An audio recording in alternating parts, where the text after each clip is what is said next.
नमस्कार छात्रों। कल की तासिका में हमने ब्लॉग लेखन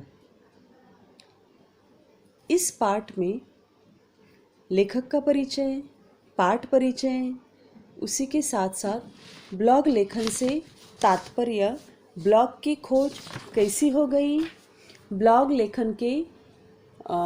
लेखन शुरू करने की प्रक्रिया क्या होती है और ब्लॉग लेखक के लिए आवश्यक गुण कौन से हैं, इसकी जानकारी हमने विस्तार से देखी। आज हम ब्लॉग लेखन में आवश्यक सावधानियां क्या हैं या कौन कौन सी आवश्यक सावधानियां होती है, बरतनी चाहिए, इसकी जानकारी हम देखेंगे। तो पहले मैं पढ़ती हूँ, ध्यान से सुनिए।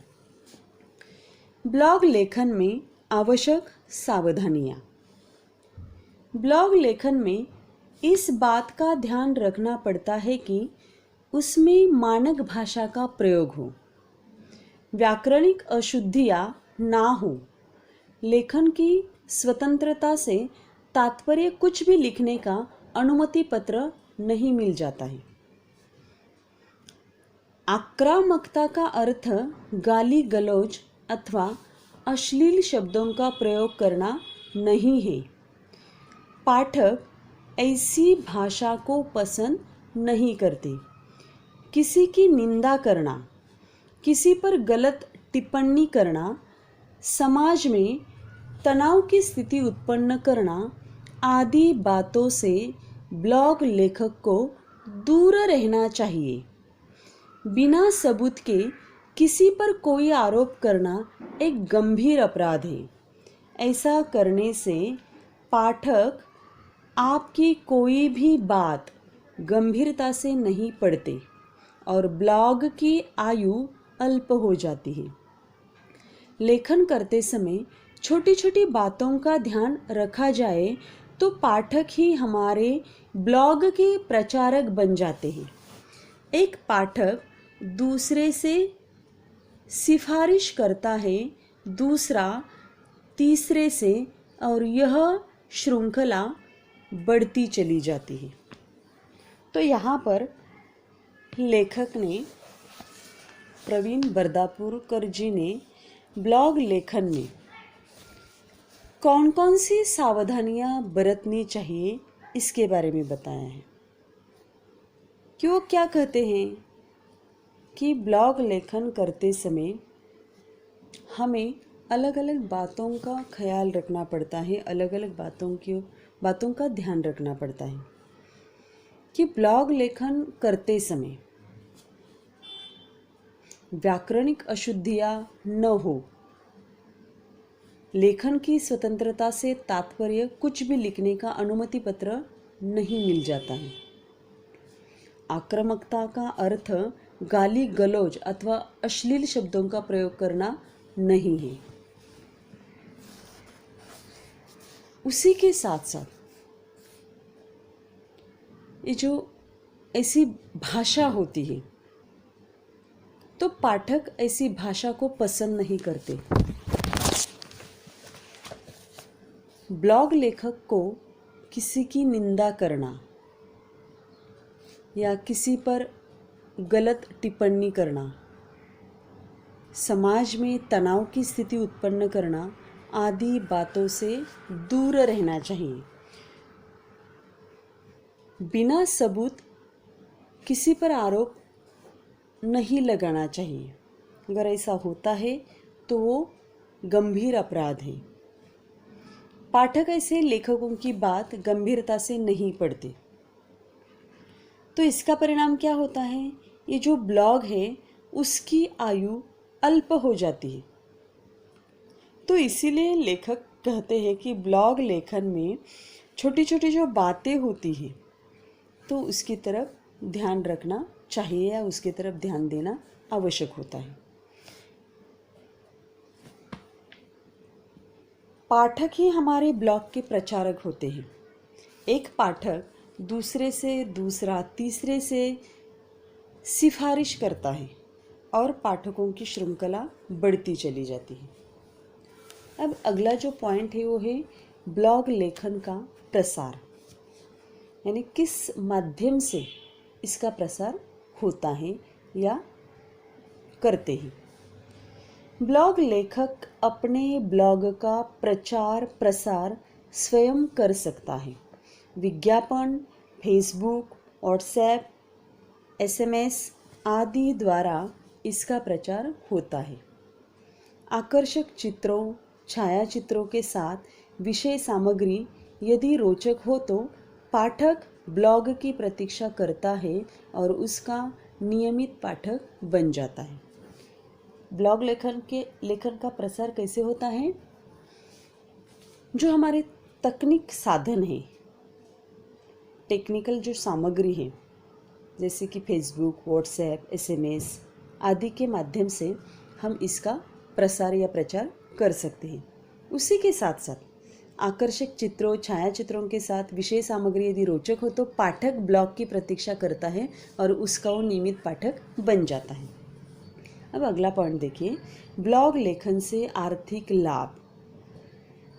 मतलब इसमें लेखक ने ये बताया है कि आर्थिक लाभ कैसे होता है। ब्लॉग लेखन से आर्थिक लाभ भी होता है। विशेष रूप से हिंदी और अंग्रेजी ब्लॉग लेखन का व्यापक पाठक वर्ग होने से इसमें अच्छी कमाई होती है। विद्यार्थी अपने अनुभव तथा विचार ब्लॉग लेखन द्वारा साझा कर सकते हैं। प्रत्येक विद्यार्थी की अपनी जीवन शैली, अपना संघर्ष, अपनी सफलताएं विभिन्न रूपों में अभिव्यक्त हो सकती है। राजनीतिक विषयों के लिए अच्छा प्रतिसाद मिलता है। इसके अतिरिक्त जीवन शैली तथा शिक्षा विषयक ब्लॉग पढ़ने वाला पाठक वर्ग भी विपुल मात्रा में है। यात्रा वर्णन, आत्मकथात्मक तथा अपने अनुभव, विश्व से जुड़े जीवन की प्रेरणा देने वाले विषय भी बड़े चाव से पढ़े जाते हैं। तो लेखक जी ने ब्लॉग लेखन क्षेत्र में किस प्रकार आर्थिक लाभ होता है ये बताने का प्रयत्न किया है। लेखक क्या कहते हैं कि ब्लॉग लेखन से आर्थिक लाभ होते हैं, विशेष रूप से हिंदी और अंग्रेजी ब्लॉग लेखन। तो इसका जो पाठक वर्ग है वो बहुत व्यापक है और इससे अच्छी आय होती है। विद्यार्थी अपने अनुभव तथा विचार ब्लॉग लेखन के द्वारा लिख सकते हैं। प्रत्येक विद्यार्थी अपनी जीवन शैली, अपना संघर्ष, अपनी सफलताएं विभिन्न रूपों में अभिव्यक्त कर सकता है। राजनीतिक विषयों के लिए अच्छा प्रतिसाद मिल सकता है। शिक्षा विषयक ब्लॉग पढ़ने वाला पाठक वर्ग बहुत बड़ा है। यात्रा वर्णन, आत्मकथात्मक तथा विश्व से जुड़े जीवन की प्रेरणा देने वाले विषय भी बड़े चाव से पढ़े जाते हैं। यानी अगर ऐसे अलग अलग प्रकार के विषय हो तो पाठक वर्ग आपका जो ब्लॉग लेखन है वो बड़े चाव से क्या करता है, पढ़ता है। यानी प्रेरणा देने वाले विषय, जीवन से जुड़े हुए अनुभव, जीवन से जुड़े हुए विषय, इसको ज़्यादातर लोग पढ़ते हैं और इससे आपको आर्थिक लाभ भी हो सकता है। तो इस प्रकार हमारा ये जो पाठ है ब्लॉग लेखन, वो पाठ समाप्त हो गए। तो इस पाठ में एक विषय को लेकर एक उदाहरण के तौर पर ब्लॉग लेखन कैसा होता है ये यहाँ पर दिया है। पन्ना नंबर 97, ब्लॉग लेखन, विषय है महात्मा गांधी, जीने की प्रेरणा देने वाला महामानव। तो ये जो ब्लॉग लेखन है वो मैं आपको पढ़कर सुनाती हूँ, ताकि अगर आप ब्लॉग लेखन लिखेंगे तो कौन कौन सी बातें उसमें आनी चाहिए, कौन कौन सी बातें महत्वपूर्ण हैं, ये आपके समझ में आ जाएगा। आपको भी ये ध्यान से पढ़ना है। पहले मैं पढ़ती हूँ, ध्यान से सुनिए। ब्लॉग लेखन, महात्मा गांधी, जीने की प्रेरणा देने वाला महामानव। महात्मा गांधी जी के संबंध में सोचता हूँ तो मुझे हाथी और 7 अंधों की कहानी याद आती है। जिस तरह उन 7 अंधों को उनके स्पर्श से हाथी अलग अलग रूप में अनुभव हुआ, वही बात महात्मा गांधी के संदर्भ में होती है। यह वर्ष महात्मा गांधी का 150वां जयंती वर्ष है। आज भी हम गांधी जी, उनके विचार और कार्य को पूर्णतः समझ नहीं सके। किसी को उनका रहन सहन, किसी को उनके विचार, किसी को उनका स्वाधीनता संग्राम का नेतृत्व, किसी को इस संग्राम में उनका अभूतपूर्व लोक सहभाग, अहिंसा और शांति के संदर्भ में उनके विचार, किसी को उनके भीतर बसा पत्रकार, किसी को उनके भीतर का अध्यात्मवादी रूप, किसी को गांव की ओर चलने का उनका संदेश भाया, तो किसी को खादी का समर्थन करने वाले, स्वयंपूर्ण ग्राम की संकल्पना प्रस्तुत करने वाले गांधी जी भाते हैं। कोई उनकी निडरता से परिचित है तो किसी को उनका संगठक का रूप प्रभावित करता है। इतना ही नहीं, किसी को उनके व्यक्तित्व से समाज कार्य की प्रेरणा मिलती है, तो कुछ उन्हें जीने की शिक्षा देने वाले शिक्षक मानते हैं। अनेकों के लिए तो महात्मा गांधी जी जीने के लिए आवश्यक ऑक्सीजन है। बहुत से लोग उनके शोषण रहित समाज के विचार पसंद करते हैं। व्यक्तिगत जीवन में मूल्यों के प्रति समर्पित होने वाले गांधी जी भी अनेक लोगों को प्रभावित करते हैं। कोई उनका विरोधियों को शस्त्र से नहीं, प्यार से जीता जा सकता है। ये जो उनका विचार है, तो कुछ लोग उनके इस विचार को पसंद करते हैं। संक्षेप में, महात्मा गांधी किसी एक की सोच में समा सकने वाला व्यक्तित्व नहीं है। महात्मा गांधी नाम का एक विशाल वृक्ष है जो किसी एक व्यक्ति के आकलन के दायरे में समा नहीं सकता। महात्मा गांधी का एक अन्य रूप भी है। सभी धर्मों तथा जातियों के बच्चों बड़ों को, धनवानों निर्धनों को, नगरीय तथा ग्रामीण सभी को महात्मा गांधी अपने लगते हैं। दिहाड़ी मजदूरी करने वाले अति निर्धन व्यक्ति को भी गांधी जी अपने में से एक लगते हैं तथा वे महात्मा गांधी को पिता के लिए प्रयुक्त किए जाने वाले आदर सूचक मेरे बापू शब्द में संबोधित करते हैं। किसी मामूली फकीर की तरह जीवन जीने वाले महात्मा गांधी के सम्मुख बड़े से बड़े धनवान भी शीश नवाते हैं। इसीलिए धनवान हो या निर्धन, सभी के लिए महात्मा गांधी वंदनीय है। महात्मा गांधी का एकमात्र धर्म था मानवता। वे पूर्णतः धर्मनिरपेक्ष थे। राजनीति के संदर्भ में भी उनकी यही भूमिका थी। अहिंसा के पुजारी महात्मा गांधी मात्र भारत के लिए ही नहीं बल्कि विश्व के लिए वंदनीय है। आज भी विश्व के कई देशों में गांधी जयंती के अवसर पर उनके जीवन दर्शन को याद किया जाता है। उनके विचारों को हम प्रत्यक्ष में उतार नहीं सके, इसीलिए हमारे देश का प्रत्येक शहर नगरीय समस्याओं से ग्रस्त है। हरिजन पत्रिका के माध्यम से महात्मा गांधी ने शोषण विरहित समाज का विचार प्रस्तुत करने के लिए आदर्श ग्राम की संकल्पना प्रस्तुत की। जुलाई 1942 के हरिजन अंक में महात्मा गांधी ने यही संकल्पना प्रस्तुत करते हुए गांव की ओर चलो का विचार लोगों के सम्मुख रखा। साथ ही उन्होंने गांव को स्वयंपूर्ण होना चाहिए यह संदेश भी दिया। उनका कहना था कि गांव के लोगों को अपनी आवश्यकताएं स्वयं पूर्ण करने का प्रयत्न करना चाहिए। इतना ही नहीं, अपनी ज़रूरतों को पूरा करने के साथ साथ एक दूसरे को सहयोग भी करना चाहिए। इसके लिए वे सुझाव देते हैं कि कपास की फसल लेते हुए उससे सूत काते तथा स्वयं चरखा चलाते हुए कपड़ों की आवश्यकताओं को पूर्ण करें। महिलाओं से भी उनका कहना था कि सूत कताई कर कपड़े बनाएं, गांव के लोगों को बेचें और अर्थार्जन कर अपने पैरों पर खड़े रहें। गांधी जी के शिक्षा के संदर्भ में भी विचार महत्वपूर्ण रहे हैं। गांव में प्राथमिक शिक्षा को भी उन्होंने अनिवार्य माना है। वर्धा जिले के सेवाग्राम तथा अहमदाबाद की साबरमती नदी के किनारे बने आश्रम में महात्मा गांधी बहुत समय तक रहे। उस समय ये दोनों आश्रम शहरी क्षेत्र में नहीं थे।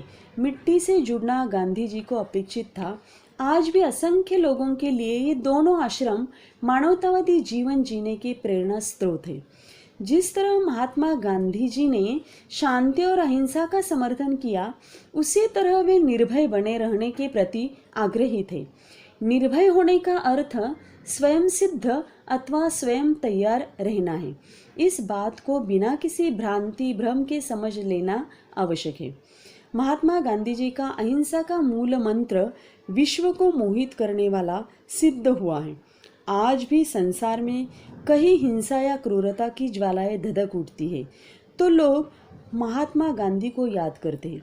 आज भी उनका मानवता का दर्शन तथा मनुष्य के परस्पर द्वेष न करने के संदेश का स्मरण हो जाता है।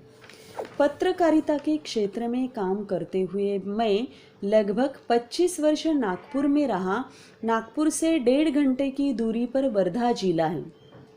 इसी जिले में महात्मा गांधी के चरण कमलों से पुनीत हुआ सेवाग्राम आश्रम है। साल भर में 2-3 बार वहां जाकर पेड़ के नीचे 1-2 घंटे शांति से बैठकर पढ़ने में आनंद और प्रेरणा की अनुभूति मिलती है। ये मेरा अनुभव रहा है। विभिन्न सेवा प्रतियोगिता परीक्षाओं में सम्मिलित होने वाले विद्यार्थी विविध विषयों पर संवाद स्थापित करने हेतु मेरे पास आते हैं। उन युवाओं को लेकर मैं विविध विषयों पर चर्चा करने इस आश्रम में जाया करता। सेवाग्राम की जमीन, वहाँ की मिट्टी का प्रत्येक कण गांधी जी के पदस्पर्श से पुनीत हुआ है। इस पुण्य भूमि में होने वाली इन चर्चाओं को मानो गांधी जी सुन रहे हैं, इस भावना से हम अभिभूत हुआ करते हैं। पत्रकारिता के बहाने देश विदेश में मेरा भ्रमण चलता रहा। किसी भी देश के विश्वविद्यालय या सामाजिक संस्था में जाता हूँ तो मैं अपना परिचय देते हुए यह कहता हूँ कि मैं महात्मा गांधी और आचार्य विनोबा भावे के सेवाग्राम तथा पवनार की भूमि से आया हूँ। ऐसे परिचय होने पर मेरा स्वागत और आतिथ्य अत्यंत सम्मानपूर्वक हुआ। मैं जिन जिन देशों में गया हूँ, हर जगह महात्मा गांधी के प्रति उनकी आत्मीयता तथा स्नेह मुझे प्रतीत हुआ। जर्मनी की एक यात्रा के बीच अमानवीय अत्याचारों के जो यातना घर है, उन्हें देखने का अनुभव आपको बताना चाहता हूँ। यहूदी यानी जू लोगों को जहाँ क्रूर और अमानवीय यातनाएं दी गई, वे यातना घर उनकी यातनाओं के स्मारक है। उन यातना घरों में दी गई यातनाओं और अत्याचारों की कहानियाँ क्रूरता की परिसीमा को भी लांघ जाती हैं। उन यातना घरों को देखते समय हम अंतर्बाह्य टूट जाते हैं। ऐसे ही एक यातना घर को देखते समय हमारे आगे चलने वाली एक जर्मन महिला की आंखों में आंसू आ गए थे, जैसे उसके ही किसी रिश्तेदार को इन अत्याचारों का शिकार होना पड़ा था। चलते चलते हमारे बीच की दूरी कम हो गई थी। मैं अपने साथी के साथ हिंदी में वार्तालाप कर रहा था। उसे सुनकर उस महिला ने मुझसे पूछा, आप भारतीय हैं? मेरे हाँ कहने पर वह कहने लगी, इसका मतलब आप महात्मा गांधी के देश से आए हैं। सेवाग्राम आश्रम का संदर्भ देते हुए मैंने कहा, जी हाँ, सच। आश्चर्यचकित होकर उसने मेरा हाथ अपने हाथ में लिया और गदगद होकर कहने लगी, लगता है जैसे मैंने उस भूमि को स्पर्श कर लिया है। इसके बाद हम आपस में बातचीत करते रहे। उसके दादाजी तथा माँ को उन अत्याचारों का शिकार होना पड़ा था। परिणामतः वह बचपन में ही बेघर अनाथ हो गई थी। उस महिला ने महात्मा गांधी को पढ़ा था। लुई फिशर द्वारा लिखित गांधी जी की जीवनी उसके व्यक्तिगत पुस्तकालय में थी। अंत में विदाई के दौरान उसने कहा, आपके देश में महात्मा गांधी जैसे महामानव अवतीर्ण हुए, इसीलिए आपके माता पिता ऐसी क्रूरता से बच गए। उस समय गांधी जी के विचारों से अभिभूत वास्तविक मानवता के दर्शन हुए और महात्मा गांधी जैसे महामानव के सम्मुख मैं नतमस्तक हो गया। इसीलिए मैं लिखता हूँ और कहता भी हूँ कि मानवता के पुजारी महात्मा गांधी के भारत में जन्म लेने पर मुझे गर्व है। तो इस प्रकार महात्मा गांधी जी पर ये ब्लॉग लेखन है। तो हमारा ये जो पाठ है ब्लॉग लेखन, वो आज समाप्त हो गया। तो आपको भी ये ऐसे ब्लॉग लेखन लिखना, अगर आप लिखें तो आपको पता चलेगा कि ब्लॉग लेखन कैसे लिखते हैं। उसी के साथ साथ जो इसका स्वाध्याय है, ब्लॉग लेखन पर जो प्रश्न हैं वो भी आपको अपनी कॉपी में लिखने हैं। तो इस प्रकार हमारा जो पाठ है वो समाप्त हो गया। धन्यवाद।